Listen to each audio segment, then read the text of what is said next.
All right, I want to thank you all for attending today. This is the last installment of our 10 webinar series that myself and Dr. Bill Vandergrift have been conducting. If you missed any of the earlier webinars, you can definitely catch those replays. Just go to either the Bluebonnet feeds or the Stride Animal Health websites and click on the webinars tab. And then if you'll scroll all the way down, you'll find all of our replays. So as we go along today, please feel free to submit questions through the chat function on the webinar. And at the end of the presentation, I will be answering a handful of those questions. If I don't get to your question during the live session, either myself or one of the nutrition consultants on our team will reach out to you by email and get you taken care of. So my name is Dr. Jyme Nichols, and I am the Director of Nutrition for Bluebonnet Feeds and Stride Animal Health. And today I am going to be discussing amino acid support in horses. So we often talk about amino acids as the building blocks of protein. Without them, your horse just, simply put, would not be able to survive.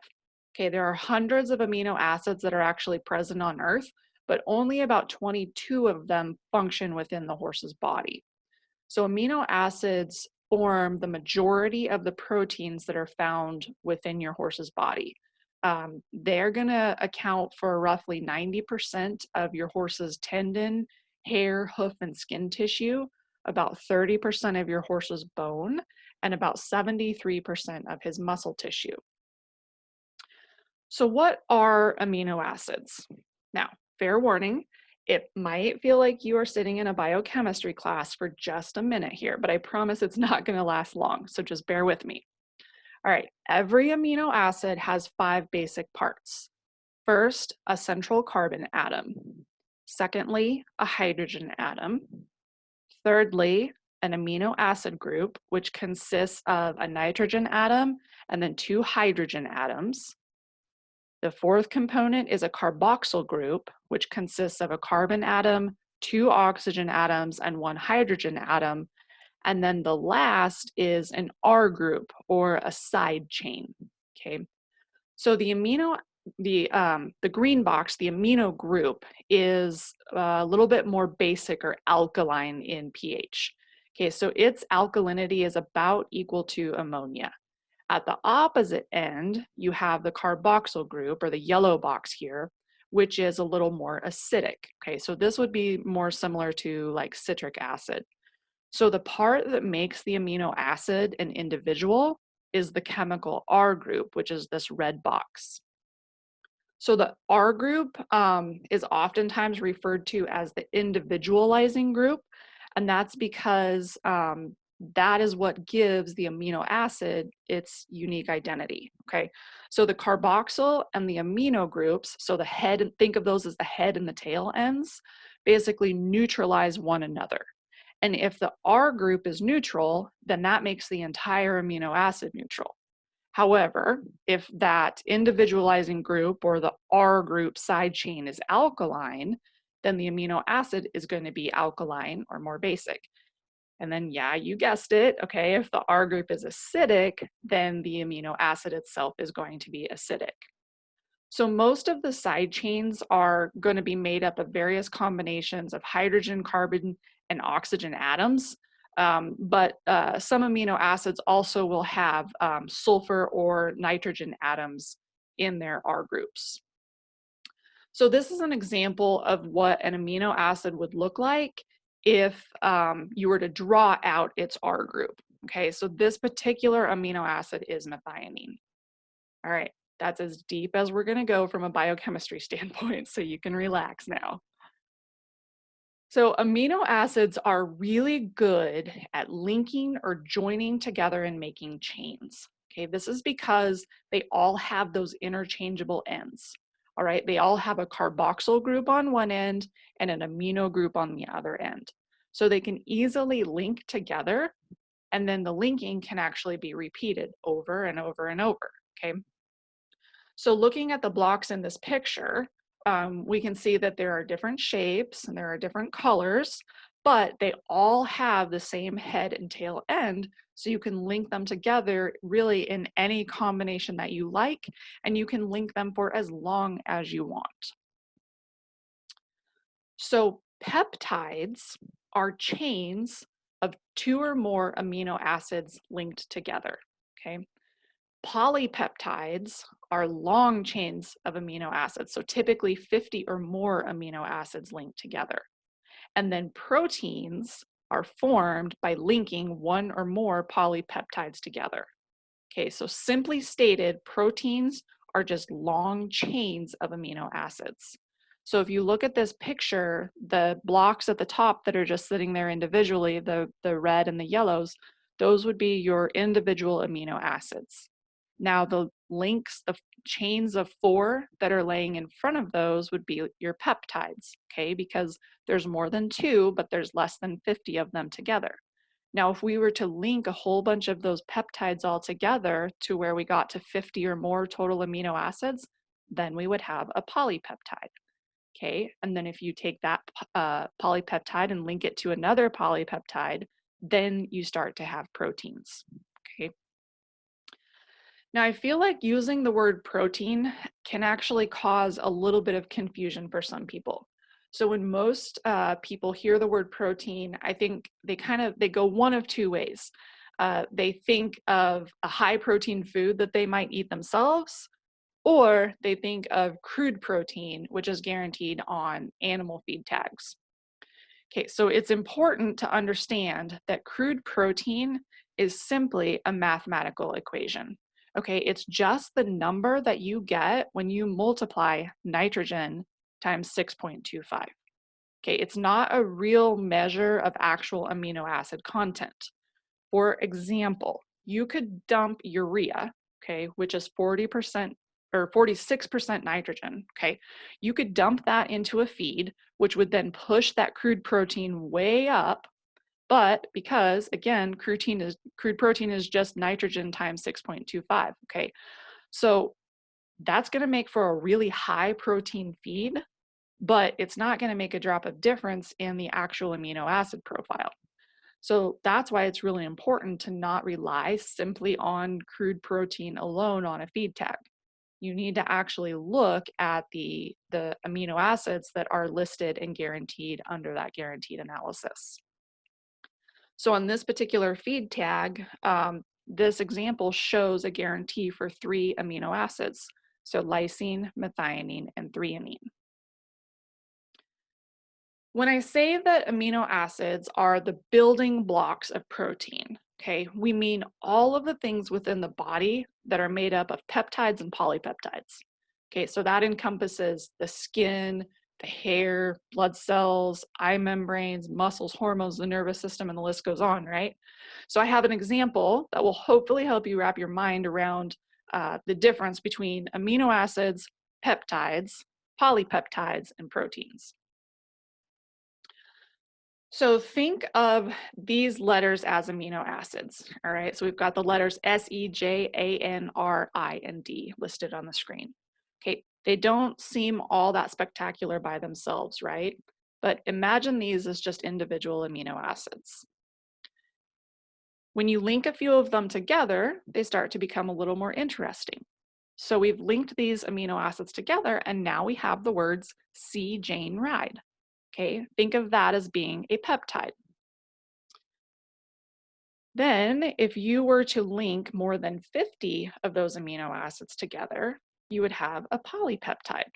And the story is becoming just a little bit more colorful. So now we have see Jane ride through the forest on a beautiful summer morning. We know that linking multiple polypeptides together, okay, which is what that last sentence was, is going to make a protein. So in this case, we end up with a short story telling us that Jane is riding through the forest on a beautiful summer morning. She's on her favorite bay horse, and she's wearing a blue shirt. And it might rain later, so Jane brought a waterproof jacket. Okay, so that would be an example of how amino acids join together to create peptides, which join together to create polypeptides. And when polypeptides are joined together, you have a protein. All right, hopefully you're starting to get the feel for how amino acids link together to form, greater things. So much like letters in the alphabet, some amino acids are just simply more important than others. Okay, so I'm a huge fan of the board game Scrabble.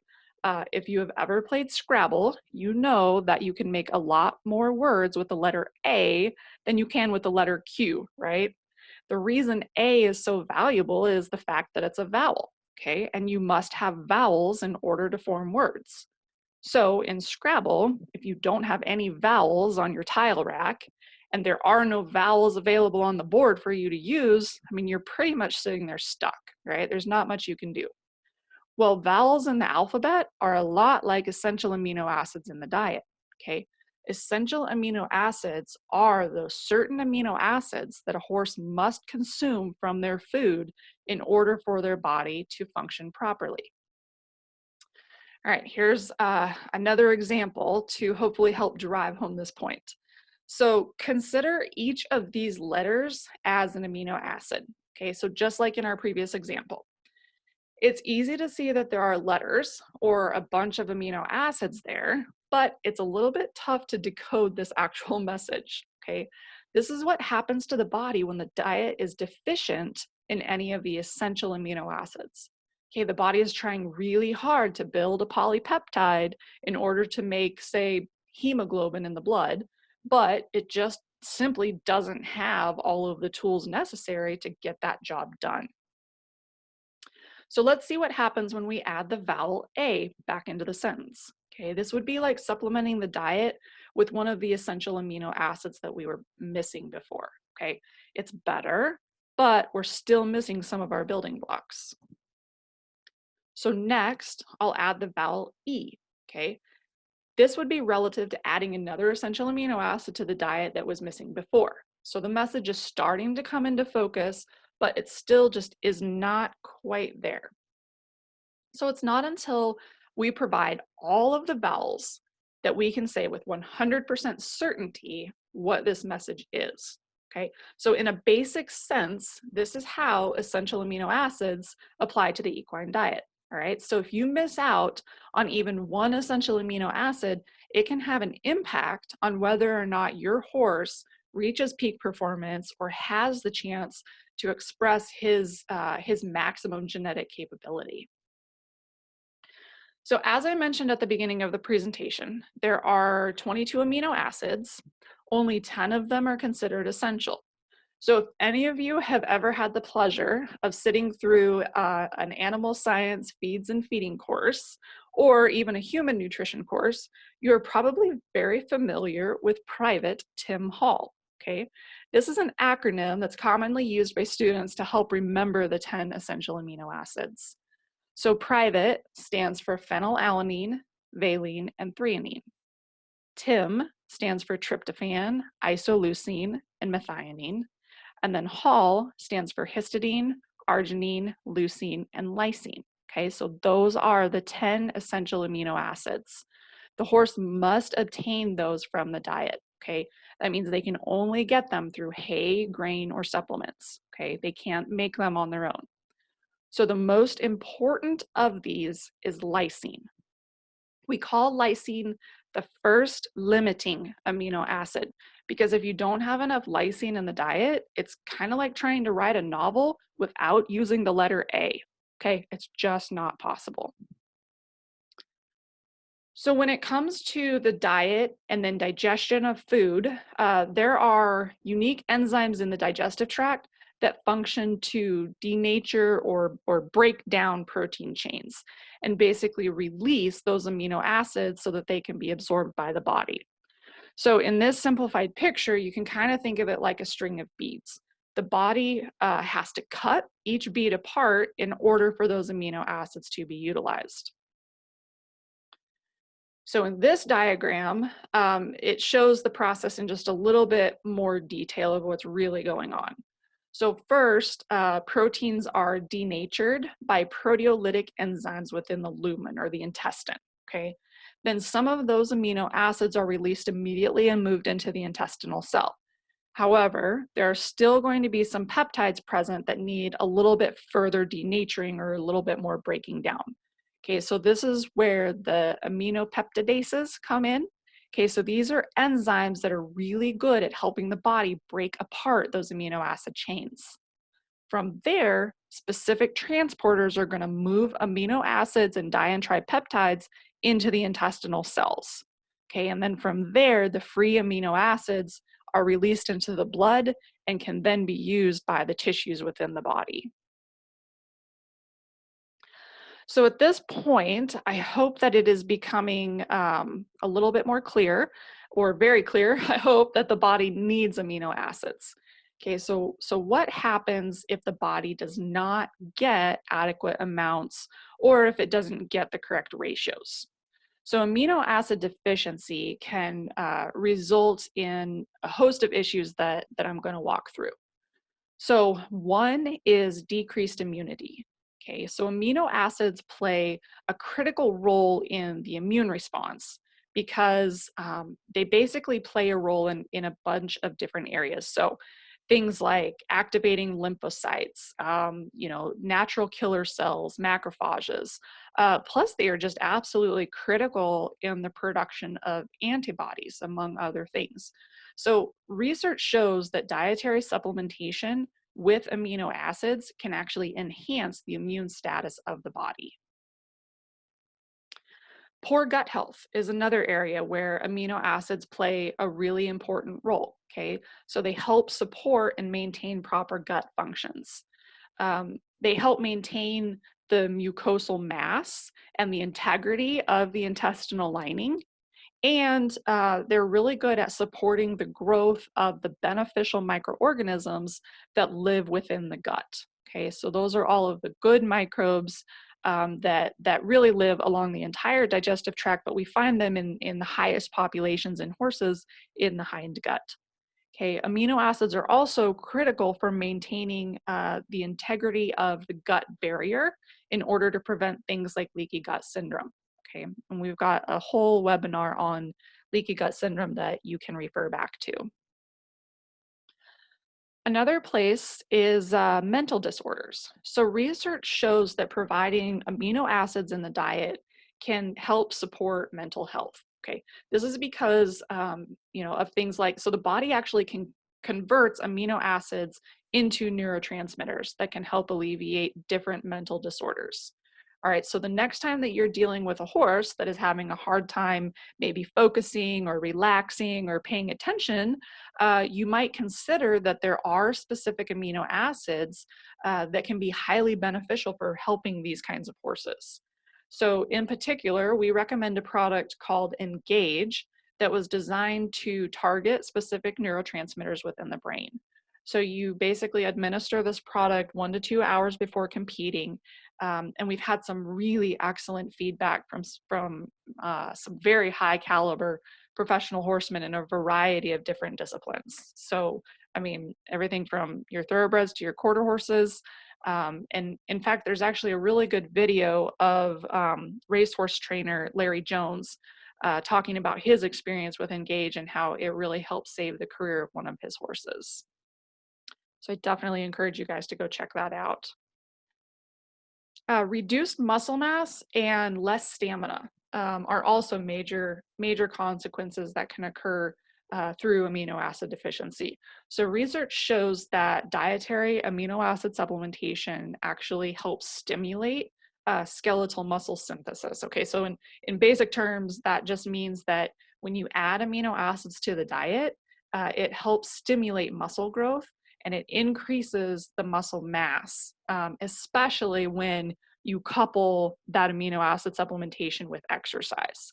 Okay, so again, it's kind of like that example. If you've got, if I as a human wanted to take an amino acid supplement and I wanted to bulk up and increase my muscle mass, and I just mixed my amino acid supplement into, a chocolate shake every morning and drank that and did nothing as far as working out or getting in the weight room or anything like that. I just, essentially sat at a desk all day and then went home and sat in a chair and watched TV. All right, the simple act of adding those amino acids into my diet isn't going to do a lot. You've got to have that exercise and that tear down and rebuild process. And that's where that amino acid supplementation really comes into play to help maximize that muscle growth and that muscle mass. Um, in addition, amino acids are also really important for stamina. So Dr. Vandergrift actually conducted a webinar yesterday which discussed stamina in horses in pretty good detail.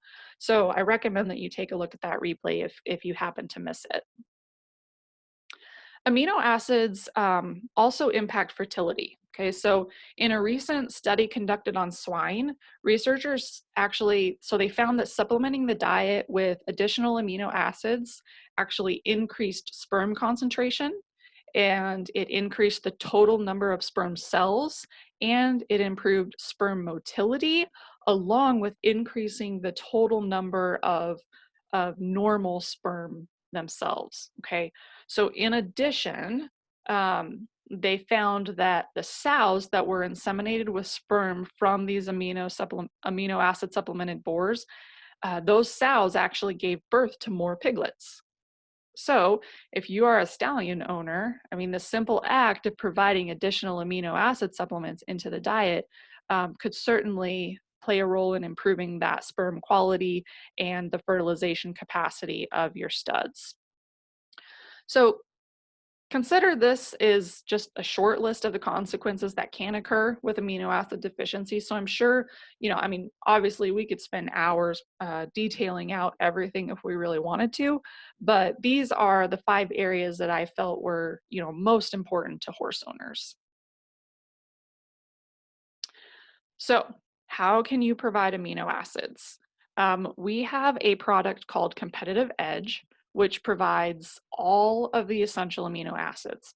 Okay, so it's in a pelleted form, so it's easy to feed, and you don't have to worry about powders, getting lost or sifting to the bottom, or, if you feed a feed that's just straight pellets, you don't have to worry about adding anything sticky or liquid to it to get anything to stick. So pellets are very convenient from that matter. Competitive Edge has a non-structural carbohydrate content of 11%. So that means that it is safe for metabolic horses, or any horse that maybe has starch and sugar sensitivities. So your horses that are dealing with laminitis or prone to founder.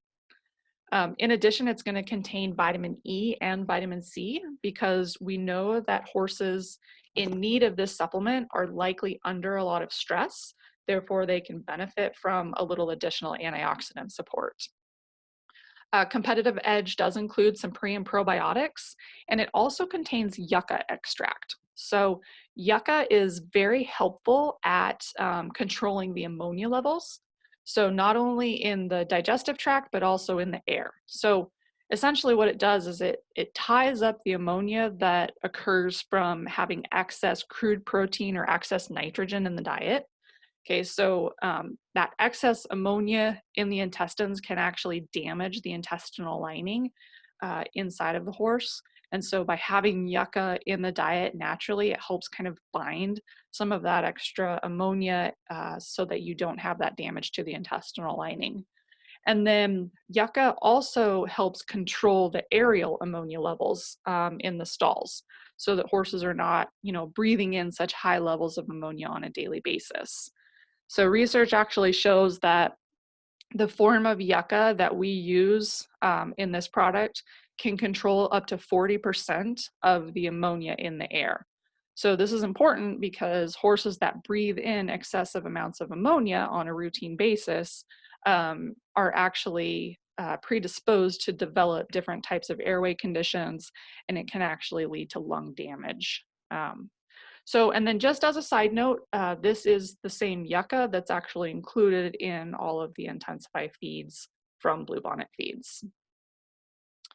So with that, I would like to thank you all for attending. I am going to scroll through the chat notes and answer a handful of questions that came in while I was presenting. I had, looks like 2 or 3 that came in to me privately. And while I'm answering those, if anybody has additional questions, please feel free to go ahead and put them into the chat box right now. So the first question that I have is, what happens if you provide the wrong balance of amino acids? Okay, that's a good question. So when the amino acid profile is unbalanced, that's That's basically a way of saying that you end up with excess levels of individual amino acids. Okay, so the body basically what it's doing is it's removing a nitrogen or an amine group. So it's removing that amine in order to basically turn that into a fatty acid, which can then be used for energy.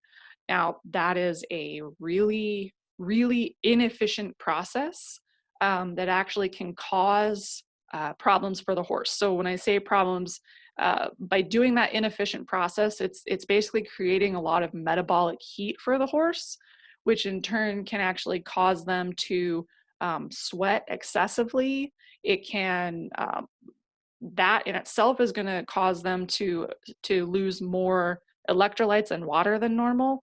So, one thing to look at, and Dr. Vandergrift actually talked about this yesterday in the stamina webinar. If a horse is lathering up when they sweat, that's a pretty good sign that they have too much protein in the diet, and it indicates that there could be possible imbalances of those amino acids. So all of that can ultimately cause a horse to not be heat tolerant, and essentially it can cause them to have less stamina. So again, relating to that stamina, I certainly recommend that you check out Dr. Vandergrift's webinar from yesterday. The next question that came in is, what is the ideal amino acid balance for horses? Great question. All right, so research on amino acids specifically in horses is pretty limited, especially when you compare that to what we know in other monogastric species like poultry and swine. So the National Research Council has a minimum requirement set for lysine, but it doesn't have anything set yet for the others. So we know from poultry and swine diets that methionine is a limiting amino acid. And then there's also been some recent work done in horses to suggest that threonine might actually be the second limiting amino acid for horses. So I'd for sure like to see lysine, methionine, and threonine on a tag. And then one thing that we use as equine nutritionists, just to kind of help gauge the proportion of amino acids, is we can actually look at the amino acid content in muscle and kind of work our ratios and our balances off of what would be considered ideal in the equine muscle. So all of it is just a little bit fuzzy. I wish that there was, a page in the NRC that we could just open up and say, here's exactly how much of every single one of these amino acids that a horse needs. But we're just not there yet. Hopefully the research gets there very soon. Okay, another question that I have, so if feeding 4 pounds of omega-4s, would you give a half pound of competitive edge to reduce the risk of the horse becoming hot if you were wanting to gain more lean muscle, top line, etc.? Okay, so yeah, so what you do in the diet, a lot of that is going to depend on what your forage content is. So if let's say that you had a horse that was on grass hay, and maybe that crude protein content is around, 10 or 11%. And then you're feeding 4 pounds of omega-4s, which is a 12% crude protein feed. Yeah, there would be no problems with adding the competitive edge on top of that. You wouldn't be running into dangerous levels of crude protein itself or anything like that. So that would certainly be a good way to go. I'm actually going to loop another question together with this one, because there was another one that came into me privately that said, is there a way to get amino acids from hay, or do I have to feed a supplement? So linking back to the other one where I mentioned grass hay, so alfalfa is a really good source of amino acids, and it's really high in protein. So you can actually satisfy a pretty good portion of the basic dietary requirements with alfalfa. Just so you want to keep in mind that the amounts and the ratios are going to vary depending on, the time of harvest, the geographic region, the maturity of the forage, and different things. But let's say that you're in the situation where you're feeding, half alfalfa grass hay plus the omega force, or maybe you are feeding all alfalfa plus the omega force. In that situation, you would want to use amino acids a little bit more strategically. So in more of a functional sense, okay? So rather than just supplying, the full spectrum of dietary amino acids, you might use them more strategically to do things like, manipulating neurotransmitters in the brain, or supporting hoof health, or supporting that gut lining. So in that sense, you would want to use things like Engage or GI Calm or the Hoof Health Program, because those products use those amino acids in a little bit more of a functional sense. So meaning, specific ones that have a very direct application. Okay, and then let's see, I've got another private question that came in. Would you recommend Competitive Edge or Turbo Mag post workout? So that's a good question. Uh, so Competitive Edge is going to provide, so the amino acids in Competitive Edge are going to be really good at helping with muscle recovery. Okay, so if you're thinking in the sense of, helping those muscles recover quicker so that you can get that horse back into a more productive training the next day, or let's say, you've hauled that horse across the country or for 2 or 3 hours across the state.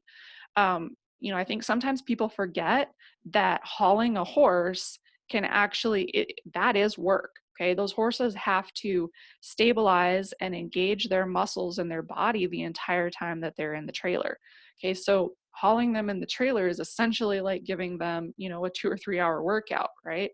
So if you have that horse on Competitive Edge, just that simple recovery time, even from trailering, is going to be sped up. Okay, so those horses are going to feel better. They're going to be able to perform better the next day. They're going to help maximize their athletic and their genetic potential that way. In terms of the Turbo Mag, uh, especially in the summertime, Turbo Mag is really good to add into the diet. So Turbo Mag, if you missed the webinar, we did an entire webinar on that. So I'm not going to get into a lot of detail here, but it does a host of different things. Probably the two things that I like the most about it are, number one, so it's a metabolic pH balancer. Okay, number one. Number two, it's going to help keep the digesta moving through the digestive tract, so kind of keep everything a little bit looser. So if you've got horses that are prone to impaction colic, or maybe they quit drinking when they're on the road, Turbomag is a really good thing to have in their diet on a daily basis. And then the third thing that I like about Turbomag is the fact that it contains chromium, which is going to help the muscles with the function of glucose. So the two work a little bit different. If you're looking just for a straight muscle recovery, I would definitely go with the Competitive Edge. All right, looks like that is everything I have from the question standpoint. I want to thank everyone for attending today. Please don't forget to check out our podcast. It's brand new. It's called The Feed Room Chemist. It's available on basically any podcast platform that wherever you like to listen to podcasts, you can find it. Please check your email. So for everyone that signed up for this webinar and attended the live version, there will be a replay sent to you by email. There will also be a special discount on Competitive Edge. So check your email for that code. It should be coming out either today or over the weekend. And remember that you can catch all of these replays by going to the Stride Animal Health or the Bluebonnet Feeds websites. So I want to thank you all for attending, and please enjoy your weekend.